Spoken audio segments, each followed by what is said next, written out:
The Dharma, incomparably profound and exquisite, is rarely met with even in hundreds of thousands of millions of kalpas. We now can see it, hear it, accept and hold it. May we realize the true mind of the Tathagata. Realize the true mind of the Tathagata. That is our own mind. And we have lost track of it through all of our conditioning, all of our experiences that cause us to draw conclusions about who we are and to build a great deal of reactivity in some cases around it. This felt need to be in control, this felt need to be on top, this felt need to be the one who determines things. This is a painful place to live from, and yet so many of us do. Hakuin himself went through something like that. And today, on this 7th day, this final day of this 7-day sesshin here at Hidden Valley Zen Center in July 2019, I'd like to share it's not exactly Hakuin's own words, but it's in Hakuin's own words that were translated by Norman Waddell. I'm going to jump into his story. You already heard part of it earlier in sesshin.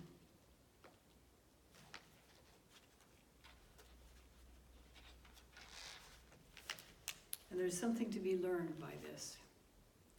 We're incredibly fortunate that Hakuin left so much written material about his teachings, about his life.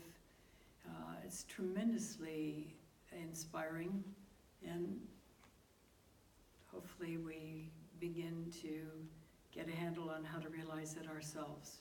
This depth of freedom that is built into each one of us. Freedom from having to be the guy that knows it all. Freedom from having to be in control. Freedom from having to react. And out of that, the ability to flow with life, to respond to life.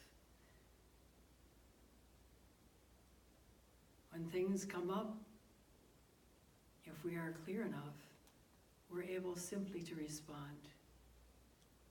If we're not clear enough, we get reactive. And our practice is about realizing increasingly the truth of not needing to be somebody, and to begin to experience the freedom that comes from that. This is a good chunk of what our practice is about. The other part of it is to live that truth fully, and also to live it for the benefit of all beings, to use our awakened mind to relieve suffering. Years ago, a friend of mine, who was a long-time Zen practitioner, became quite ill. He didn't realize how ill he was, but his hands and his feet started swelling up. So he and his wife made a trip to the ER. And the doctors took blood samples and did some other things and asked them to wait till they got some results. And in the meantime, a group of people came in who had been in a terrible accident. And Jim said to his wife, you know, these people are in much more need of health care than we are. Let's go and leave the ER free to deal just with them. And his wife said, no, they've taken the samples, they've asked us to wait. It's only decency if we go ahead and wait and don't just run off on them. And it's a good thing he waited, because what they told him was he had an extremely aggressive form of leukemia, and if he waited, in 2 days he would have been dead. 2 days. I remember my brother telling me that when he was in medical school, and it was in an earlier year where they were taking blood and looking at it under the microscope. They were taking their own blood and looking at it under the microscope. And one of his fellow students had something odd looking in his blood, and his professor went over, and it was leukemia. 6 weeks later, he was dead.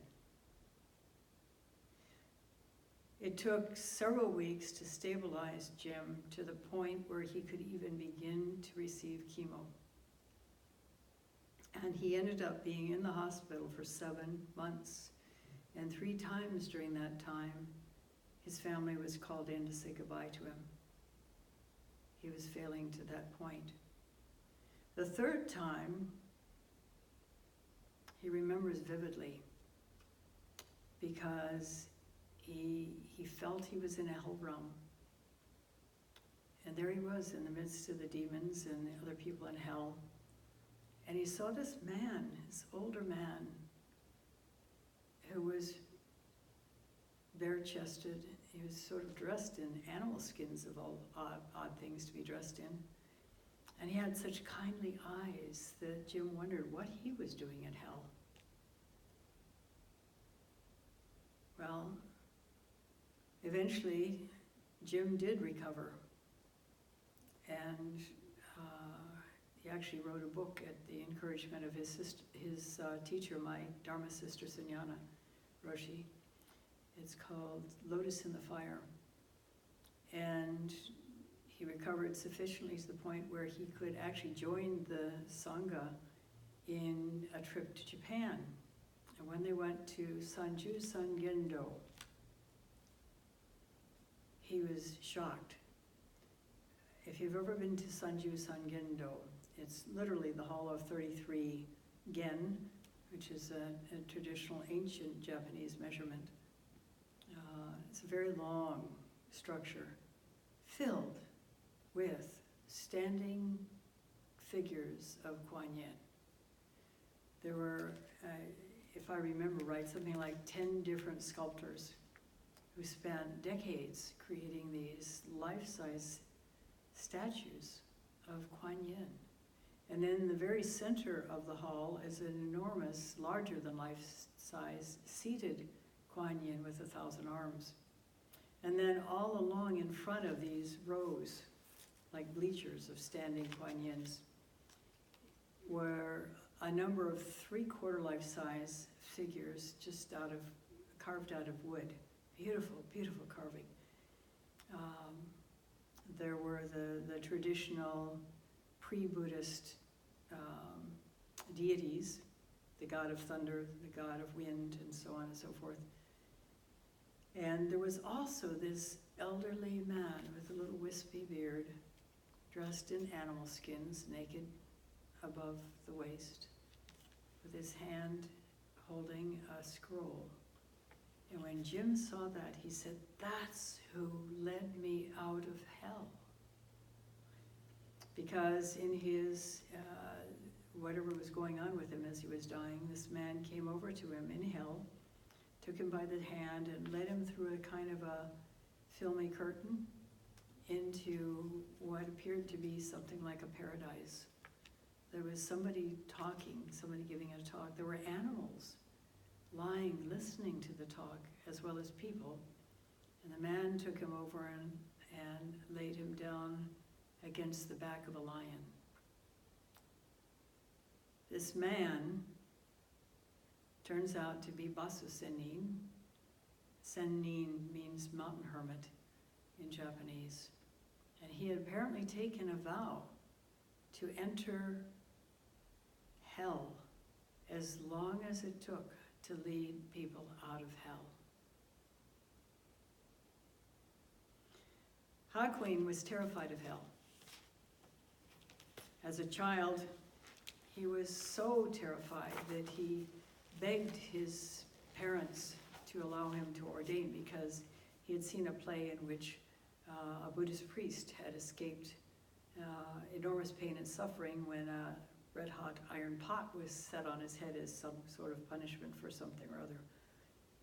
And so he decided from that if he became a Buddhist priest, he'd escape hell. And then finally his parents relented, and at the age of 14 he was ordained and began training, not first in the Zen school. Eventually he got to the Zen school, and there he learned that Ganto, who was a deeply awakened Chinese master, was murdered by thieves.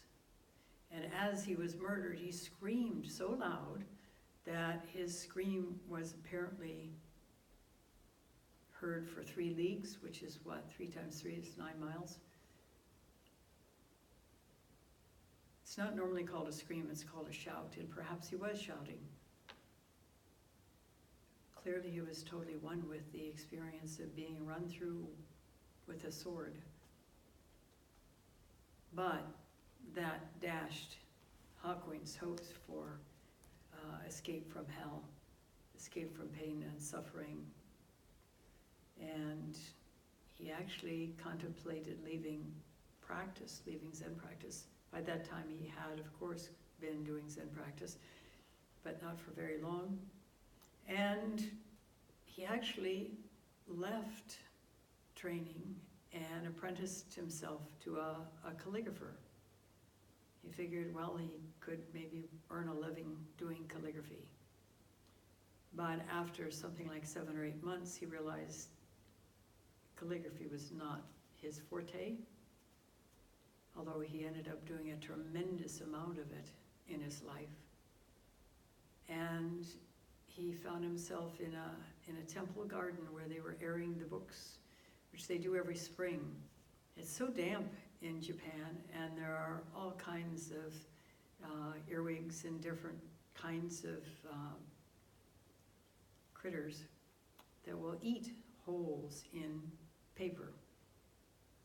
And so every year the sutras are brought out in a warm, clear, relatively dry spring day to air out, and then they're repacked with a kind of a powder in them that discourages these silverfish and other critters from taking up residence.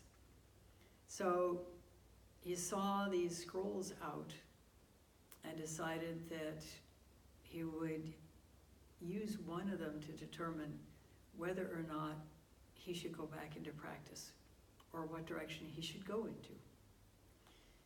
And he closed his eyes and picked up one of them and opened it and put his hand down on a particular set of characters and began reading. And what he read was the story of a man, actually a Chinese man, but in Japanese his name is known as Jimyo. And Jimyo was so dedicated to understanding the deep truth of his existence and the existence of all things, that he would sit up late in the night and he would hold an awl. I don't know if you are familiar with awls. They're kind of looking like a screwdriver, except they're a pointed end, a very sharp pointed end. They're used for making holes in things. And he would hold this awl next to his thigh, and as he started to fall off to sleep, he would stab himself and the pain would wake him up. He's quite famous for that. And there's something about steadfast continuing will bring about great results. And at Mountain Gate on the Zendo door, Mitra-roshi has written a plaque that says, "Great effort without fail will bring about great light." So that inspired Hakuin to go back into practice. And eventually he did have a Kensho experience, and let me read you about this.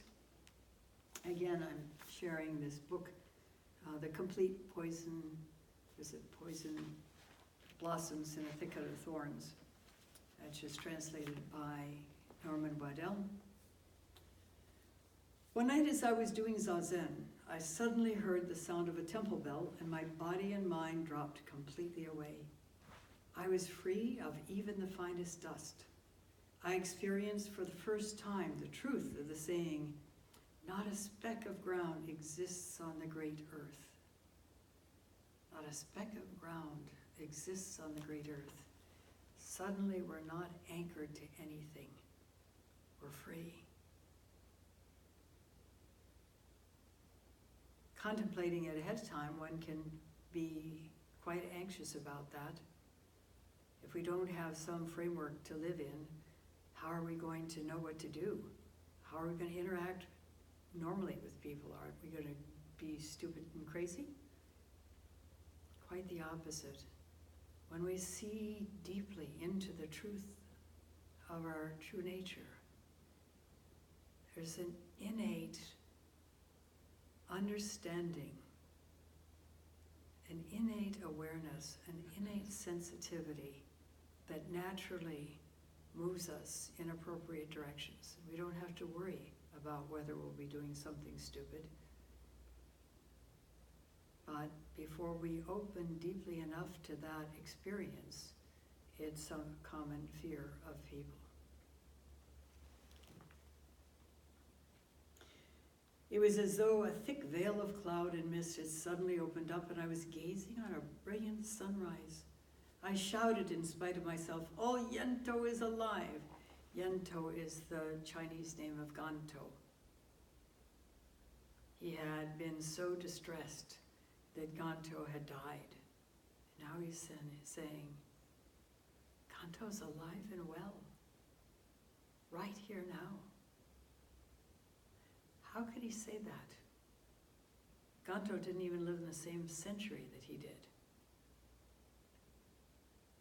And even if he hadn't been murdered by thieves, he certainly was long dead several hundred years before. How could Hakuin say, "Oh, Ganto is alive, right here now"?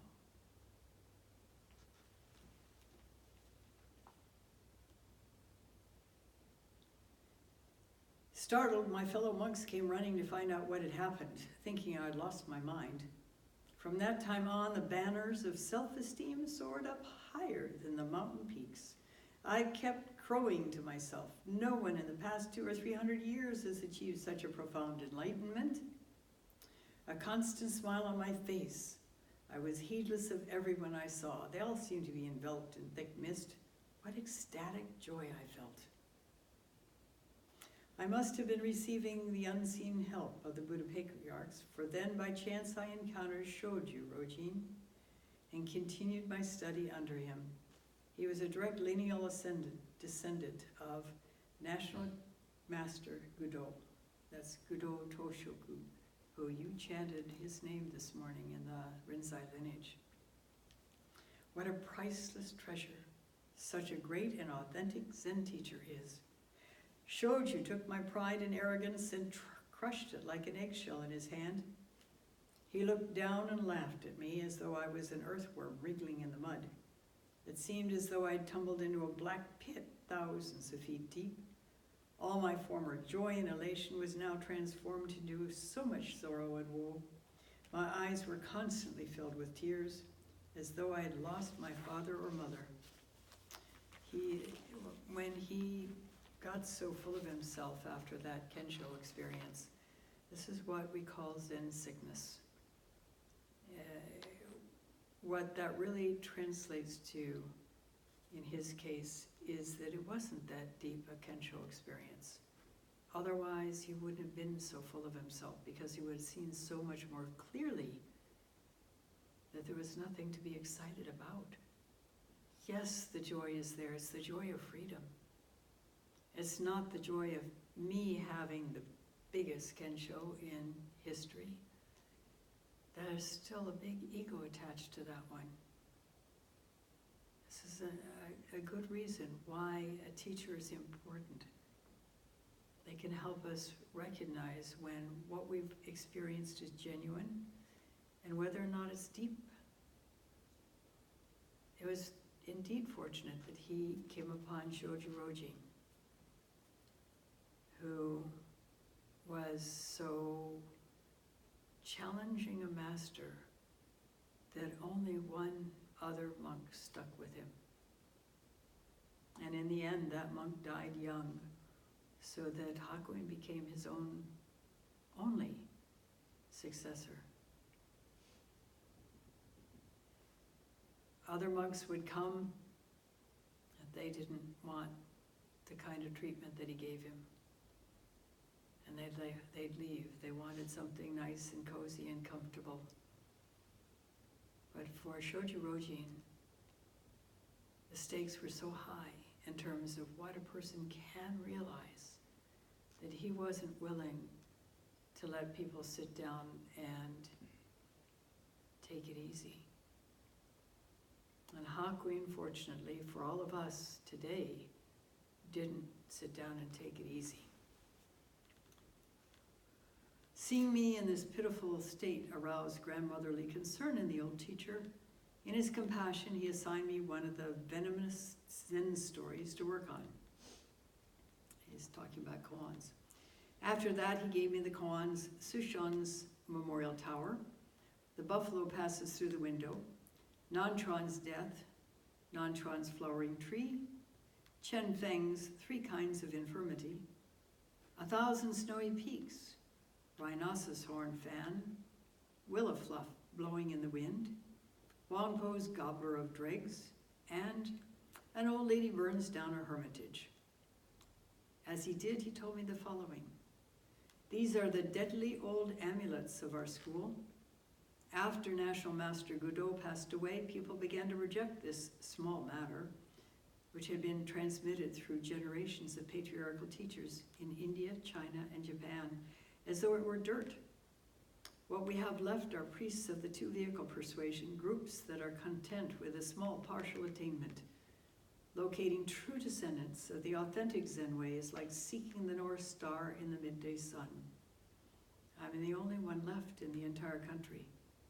What I keenly regret is that I have not yet been able to find anyone to whom I can hand on this transmission. The great life thread of wisdom is hanging by this one thin strand. You must work very hard, grinding your flesh and bone to powder if you must, to instill vital life in these genuine traditions. You must crush these devilish groups who deny the working of karma, become like a great and glorious minister who restores his country to prosperity. If you want to crush the devils who are destroying the true Dharma, you must struggle through a thicket of thorn that extends for thousands of leagues, knocking over as you do the dark, tightly secured barriers that lead to higher attainment. As the Zen teacher Huang Po said, the great teacher Nyu Do preaches the Dharma with great freedom, but he doesn't yet understand about the barriers of our school that lead to higher attainment. Unless he obtains the key to unlock those barriers, how will he be able to overcome the devil legions that would destroy the true Dharma? I took up one of the koans Shoju gave me and tried to penetrate it. It was like trying to clamber up a thick sheet of steel 10,000 feet high, or like climbing a treacherous mountain peak carrying an enormous weight on my back. In time, my conscious mind and its distracting thoughts disappeared. All my arts and skills, all my words and principles were completely exhausted. I was like an utter simpleton, someone who knows nothing at all. And we have to let go of everything we think we know about practice, about koans, in order to open to what's always been there. If we think we know, it's like putting a lid on our potential to continue to be willing to open, to let go, to make mistakes, to see deep. This is essential to the ongoing continuation of our practice. One day I went into the village on a begging expedition. I was standing in front of a house just like a wooden statue. He was so absorbed in his koan, that's why he was like a wooden statue. When suddenly a crazy person ran out and began pummeling me about the head, smashing my sedge hat to pieces. I fell to the ground unconscious, and as I did, the jade pavilion toppled over. The sheet of thickly layered ice that surrounded me shattered. I gave up the ghost, perishing into the great death. Passers-by gathered around with looks of pity on their faces. When I gradually returned to my senses and got up, I found my entire body was bathed in cold sweat. I also discovered that I could penetrate all the difficult-to-pass koans I'd been struggling with to their very roots. I burst into great peals of laughter in spite of myself and began clapping my hands together. In all my 25 years on earth, I had never experienced such joy before. I was dancing on air, waving my arms wildly about. I walked back to Shoju's hermitage and told him what I'd experienced. One look at me filled him with joy as well. He took his fan and began stroking my back with it. I bid farewell to Shoju not long after that and set out alone for my home province. Shoju accompanied me halfway down the mountain. When it finally came time to part, he took my hand in his and gave me the parting words. In the future, you must devote yourself to producing 1 or 2 students who can penetrate through the barriers as you have. You will in that way pay back the profound debt you owe the Buddha patriarchs. I bowed to him and departed. Ever since that time, for over 30 or 40 years, I have, for the Dharma's sake, been tirelessly teaching students who've come to see me from all over the country. Among them, there are now a score or more who can give good accounts of themselves. Who knows, perhaps 1 or 2 of them are the kind of monk Shoju was talking about.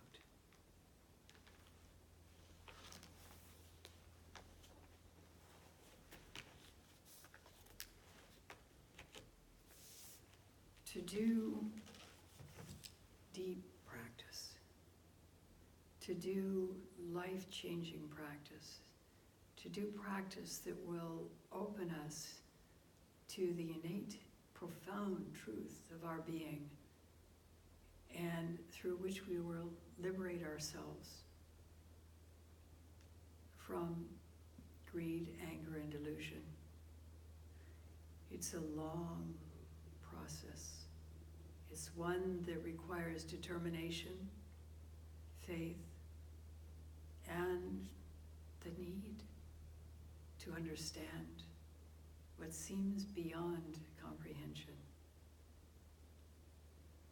For the sake of the entire world, for the sake of everything in this being, it's vital that we go as far as we can.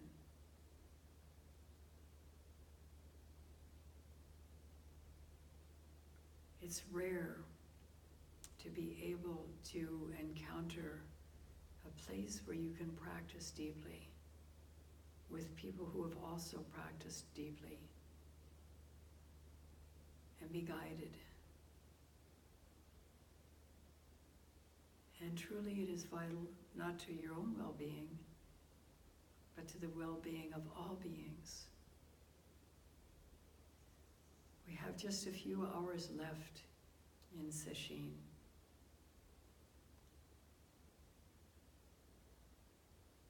Bring forth an even deeper level of determination to plumb the depths of reality, to truly become free, and not to stop there, not ever to stop until all beings are liberated. Not just your own stuck places, but you've offered whatever you can to others to relieve suffering. Like Baso Senin, who made a vow to enter the hells until they were emptied through his own leading people out of hell. First, we have to lead ourselves out. But in the process of doing that, we understand how it can take place, both entering hell and leaving hell. We understand a great deal about ourselves, about our mind, about how it works. And through that, we're able to naturally help others who are open to that help. It's not like we are in the business of running out onto the street and grabbing people and yanking them into the center and say, here, sit. That doesn't work that way. Through our own expression of innate compassion, freedom, peace, joy, through our own let-go-ness, we naturally inspire others.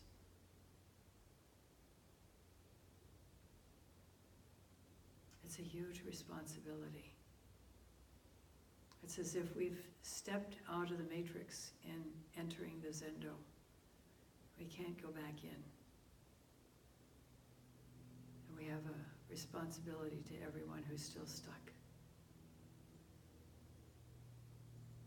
Thank you for listening. We'll stop now and recite the